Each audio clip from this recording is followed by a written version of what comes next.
Now we move to Europe. Spain is quickly moving to secure its borders following an unprecedented migrant crisis. Authorities have begun installing a 500-metre floating barrier off the coast of the North African enclave of Ceuta, responding to a massive surge that saw an estimated 50,000 migrants breach the frontier from Morocco by land and sea. The chaotic rush resulted in a tragic loss of life, with officials confirming at least 67 fatalities from drowning and crashes along the breakwater. While the overwhelming majority of those who crossed, more than 48,000 individuals, was swiftly returned to Morocco within 48 hours, the incident has sparked severe political shockwaves across Europe.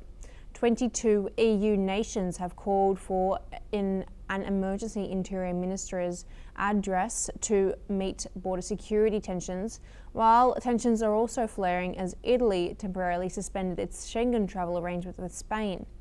Spanish Prime Minister Pedro Sanchez has defended his administration's handling of the crisis, slamming unilateral moves by European partners as political posturing as security forces remain on high alert.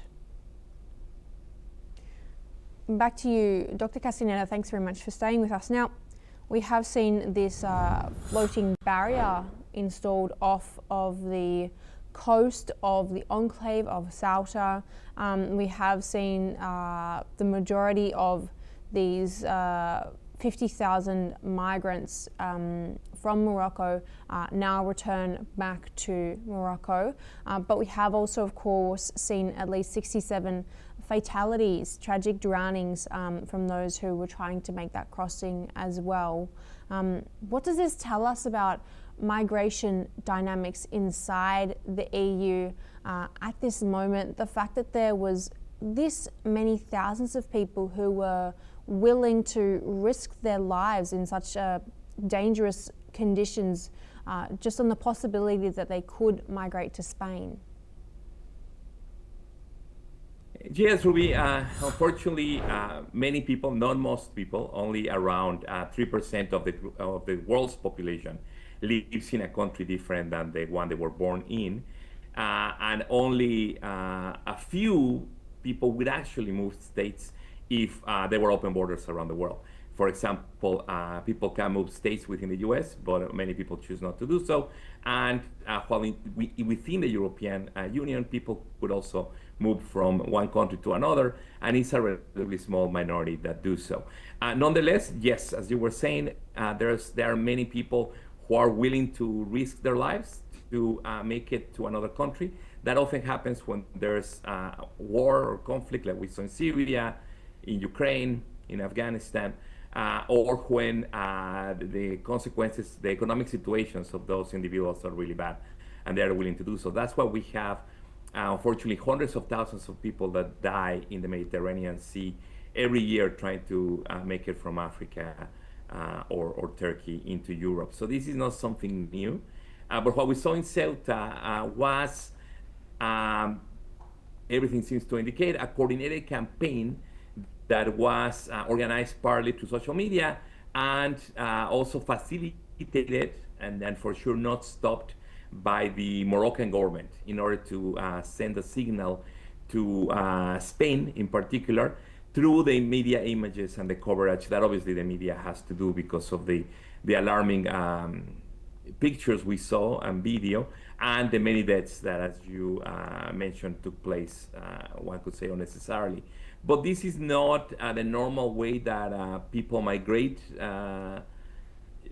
in borders these days, of rushing it.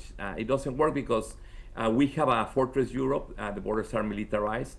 Immediately after this happened, there was a lot of pressure from Poland, from Italy, from the UK, many other countries in the European Union or around it, that this was something that wrongly blaming the Spanish government, and that it wouldn't be tolerated, and that the people shouldn't make it out of Spain into other countries, which wasn't going to happen because Ceuta is, as you know, in Africa, and people that arrive in this way, they are stopped, and it's very difficult for them to get into the ferry to go into mainland Spain.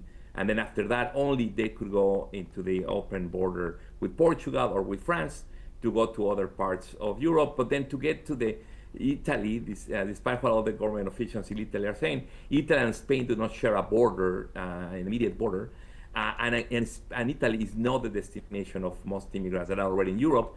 Actually, Italy has a negative net migration, meaning more people leave Italy, including some Italian citizens, than people arriving. So these Moroccans were not, their destination wasn't Italy or the UK, which is kind of hard to get at this point. Spain would have sufficed, or yes, indeed, maybe other countries like Switzerland or Belgium, etc.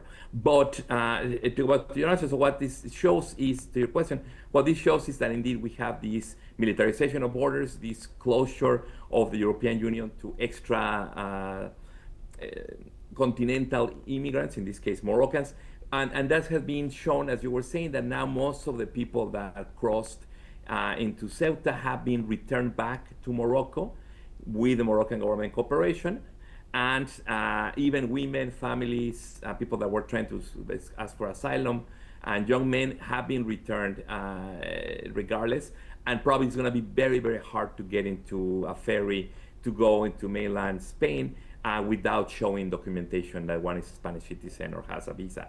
So this has been fully contained by the Spanish government with no violence, no killing, no shooting from the Spanish forces towards the migrants, even though the army was deployed.